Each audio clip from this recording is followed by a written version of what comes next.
to the critical engineer. On today's video, or with this video, I wanted to kind of touch bases on adaptability when it comes to being an engineer, or you know, you're looking to be an engineer. Um, the first point is, essentially, what do I mean by adaptability, right? Um, Obviously, within working in the industry or whatever field you're working in, you're going to have to you're going to have to rapidly adjust, essentially, um, both in practice and mentally. Um, Different jobs will kind of operate a bit differently, or for in a lot of my cases, you get tossed into the fire, right? And what I mean by being tossed into the fire is, you get your first little orientation or walkthrough day, and right after that, you're immediately jumping into a project, or being delegated tasks um, that you need to start working on, or you have to basically get caught up to speed, right? Um, Now, for a lot of people, this can be an adjustment or something that they're not used to. But most of at least the past, my current job, last job, um, it's almost like getting tossed directly into your first project. This is what you're going to be responsible for, and then you kind of figure out exactly what areas you need to be more mindful of, especially if you're going from one particular industry into another. So the things might not necessarily correlate together or be able to be, or at least skills gained by from the other job might not necessarily be always transferable to the next job, right? Um, the pacing of jobs can vary. Some jobs might be a bit more laid back, while other jobs it's rapid fire. You might be, if you're in a heavy production or manufacturing environment, it might be rapid fire. Like you're going right to out to the floor or out to assembly lines and stuff like that. You're immediately getting your hands on with whatever products or commodity that's being offered by the company. Others might be where you're kind of going in, you're doing a lot of computer training, or getting more familiarized with the particular software that the company might use. That could be slightly different, but in my opinion, I think the whole task delegation systems are roughly, they all have the same premises, whether or not you have to get used to the actual and the particular functions and features of the actual software itself. Um and being able to to get adjusted quite quickly is what's going to help. Um your first Really, your first 3 months being at the company to the first year can really make it or break it. Um, some companies, or I would assume that the vast majority of companies have this evaluation period of their new hires, right? And you want to obviously make sure that you survive that 90-day to your first year evaluation, right?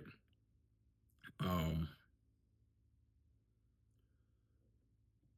Depending on exactly what you're comfortable with, things might, things might, you might catch on to things a bit differently, or it might take you a bit longer to go ahead and catch up on them. Just in my personal experience, I've always been used to getting tossed right in and having to navigate that, and never being afraid to ask questions if you're confused on something, or if something doesn't ideally make sense. Everyone is still learning. A lot of times, industry standards and regulations could be, could update. So there's always going to be something for you to learn. But the initial, first day to, you're kind of starting to get into the weeds of exactly what your job description is entailing for you to do. That's going to kind of make it or break it for you. See if you can keep up with the, with the pace of everything. Um, so my best kind of advice for that would just necessarily be to um, ask a lot of questions, mess around a little, mess around with different things, see exactly what other, what things the company is like working on. But definitely ask questions. If you're having a harder time, if you have a hard time of adapting and keeping up with the pace of a lot of the work environment, obviously that job might not necessarily be exactly for you, right? Um, if you want things a bit more laid back, you can always ask, in those interviews, right? Um, what the work environment is, what's the pace, if it's a job where they actually offer a product, right? Not necessarily services, like offering the services would be completely different. But when you're offering a product, you can ask about, what are, the turnarounds like, or, product schedules are like, exactly, what is the company's expectations? Because obviously, even the engineering manager and the individual, you know, lower level engineers, or from senior down, um, things might be a bit. Sorry, I just completely lost my train of thought. Um, what was I about to say? Um, oh, what the company might expect you to do versus what, the feedback, or the engineering managers, perspective might be a little bit different. Because obviously engineering managers, a lot of times, if they hire internally, they always understand exactly what it's like, or what it's been like, kind of working through the different levels, as far as going from your entry level engineering to being one of the senior guys. They typically will understand exactly much more in depth, um, on what it takes and what the skill set is, right? Now obviously, companies will always expect, these quick turnarounds in respect to what they want, or how long they expect something to take to go ahead and, to engineer, design, and get everything, through testing. But once you go into those interviews, I would highly suggest just asking what the work environment is like, um, what the pacing is, and so forth, and see exactly if that lines up with you. Because obviously, when you go into interviews and stuff like that, you might be interested, but then once you're kind of sitting down and doing the interview and going through all of it, it might be something that's completely different, right? Um, but for the vast majority of engineering, engineers as a whole, you're going to have to adapt. There's rarely ever a complete, plateau, or a, you know, um, complete kind of a steady kind of environment when it comes to what you're working on.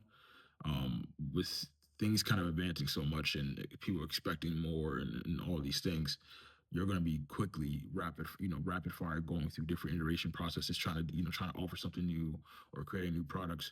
So if you cannot adapt and keep up, that's going to be something that's going to be is going to be a make it or break it for you within certain realms of of industries, essentially.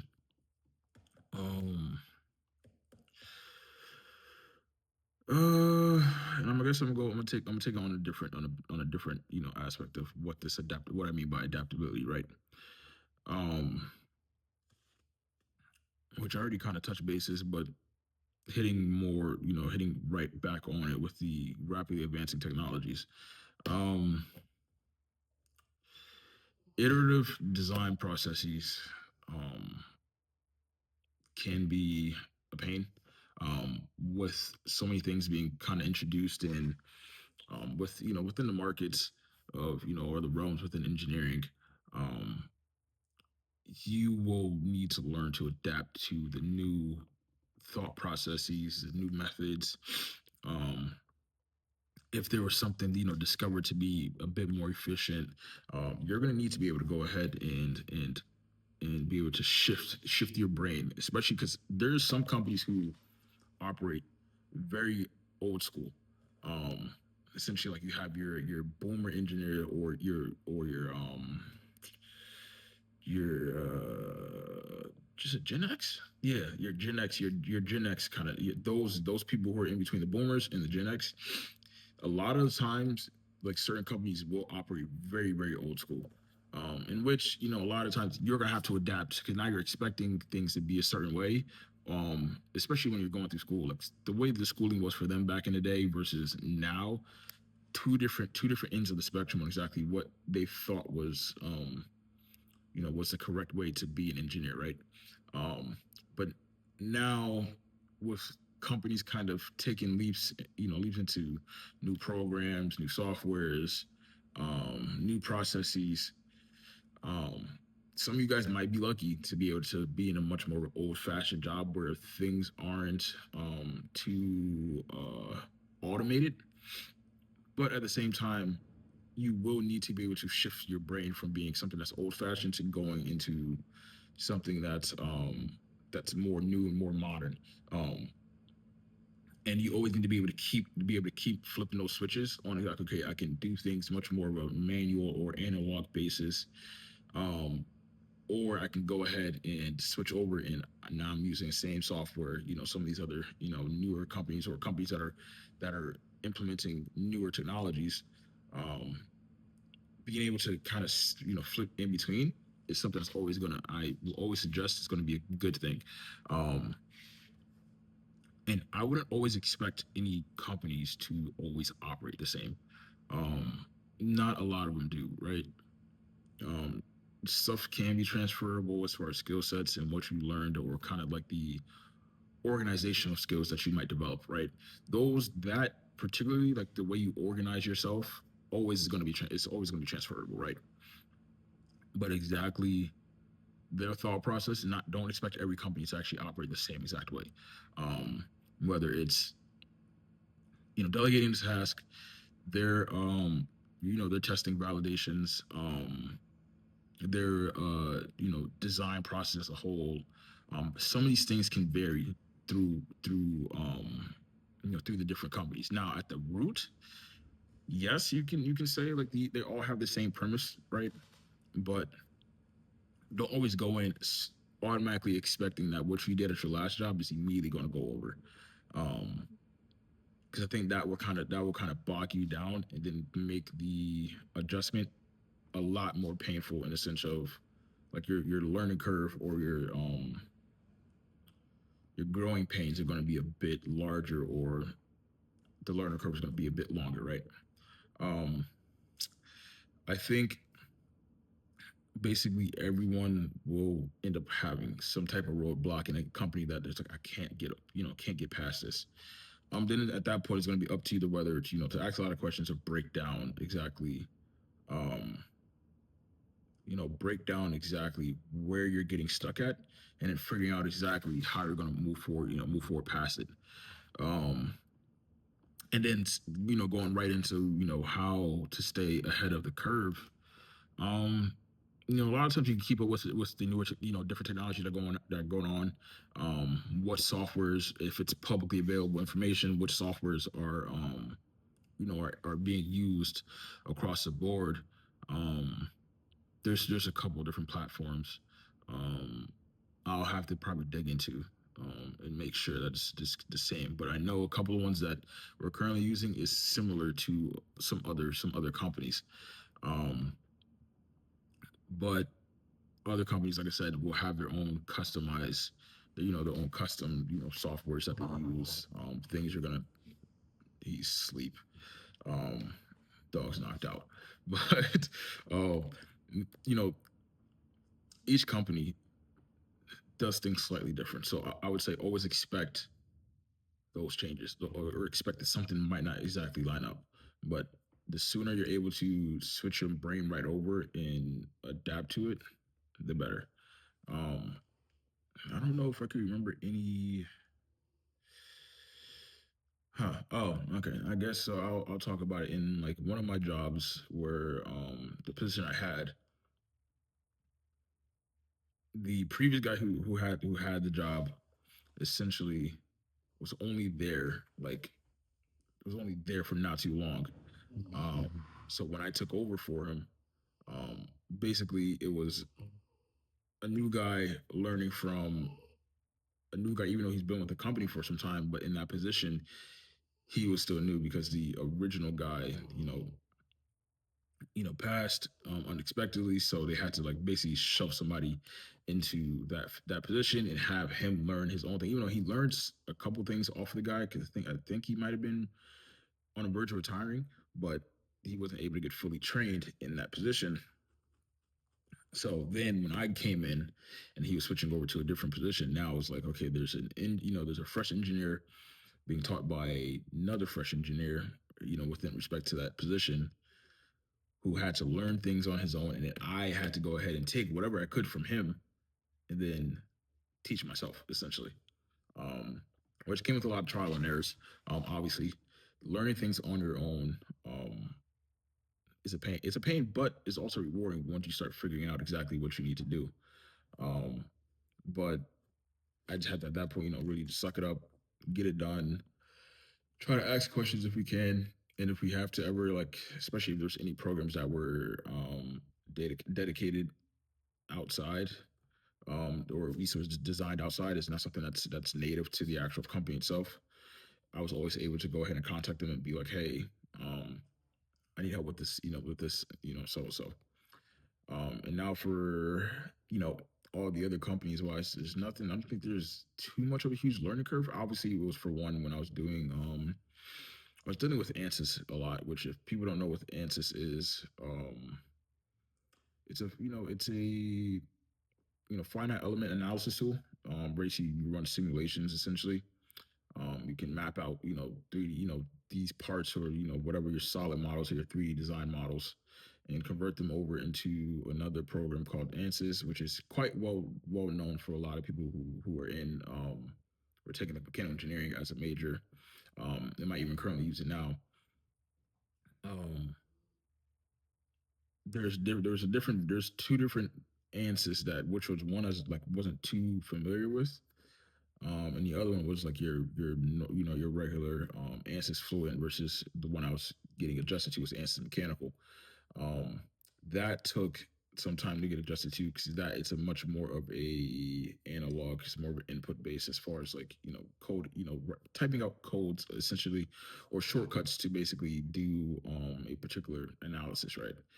And that took me some time.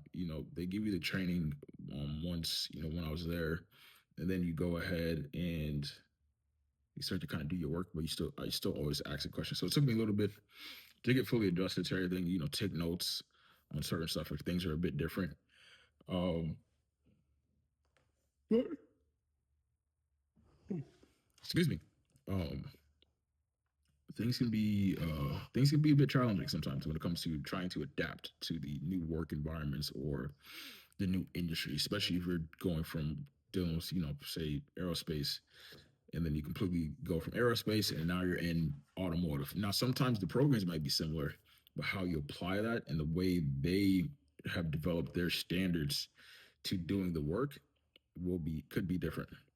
Um, but after a while, if you pick it up, you get adjusted to it, and then you're like, okay, now I understand what the difference is, and this is how they do it versus what I'm used to doing in the past. And even we have, some of this, some folks that I've worked with where they were working in the military, more so in the military realm, and then going into something that's more civilian, especially when you're looking at drawings too. Like drawings, I didn't notice how with engineering drawings, the way companies do things, as far as GD&T wise, can vary, and it could be custom just for the way their people internally read it. While other, going outside, they might be more strict into the book. Um, when it comes to those standards or the drawing standards.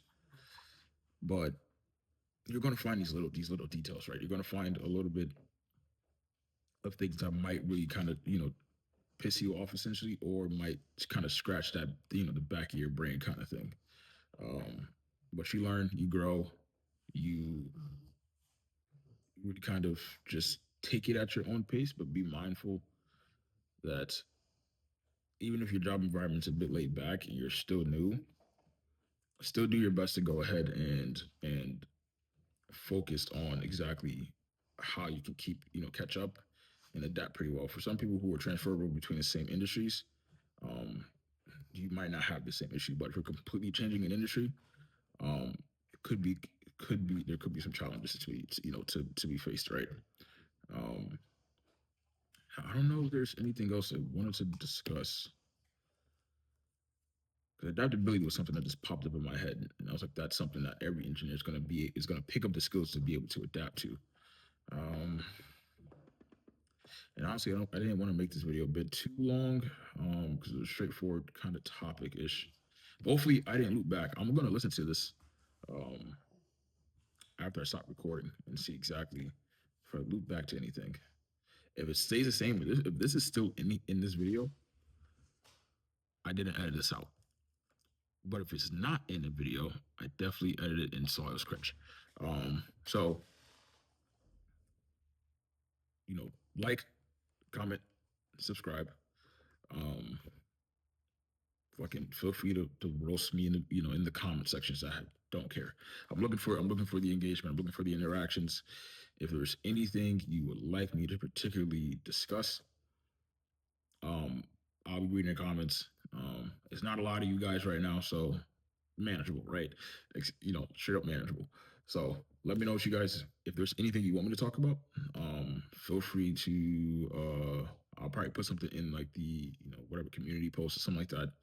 Um, I want to try to spark conversations, right? If there's anything in the industry that you want me to talk about, whether it's some standards um, or if there's any other things that you've seen pop up, I'll look into it and see whether or not I can really kind of have a conversation about it or make a video on it. But I'm also looking to I was talking to a friend of mine, um, looking at doing some collaborative videos with engineers from other background industry, from other industries, as a whole, just so I can kind of tackle the different questions that might pop up, and also I want to kind of get this to be a page where engineers can kind of find different conversations with the myriad of different um, disciplines. And I actually might make a video going from the core majors you might have, and then kind of go underneath to to the subcategory of those majors if any universities actually offer them, and then I can go into trying to pick through different career paths or different job titles, because those will dictate exactly what you're like, what you're going to be doing. um and for me, obviously, I've bounced around. There's titles that some people probably never heard of, right? So I'll probably do that. I'll probably go through the background engineering majors and um and talk about exactly what other jobs you might be able to get into, based off of the particular majors. And then I'll work on getting some more collaborative stuff with other people I know in the different industries, because I have friends who are computer engineers, software developers, civil engineers. I have some people I know that are architectural engineers. Um, for anyone who are into acoustics and the study of sound, and in respects to being an engineer, I know some folks who are acoustical engineers. Some working for NASA, some working for other different industries like Bose. um so let me know in the comments on exactly what you want me to talk about in the next video. But be on the lookout. I'm trying to figure out if there's a consistent schedule I can kind of make these videos to. Right now, it's just like on my off days, take out a quick little hour, toss the video together real quick, and keep it moving. So hopefully, eventually, give me an actual dedicated camera, because right now I'm using my phone. Um, and then start to slowly kind of build on everything else. But that's it. Doses.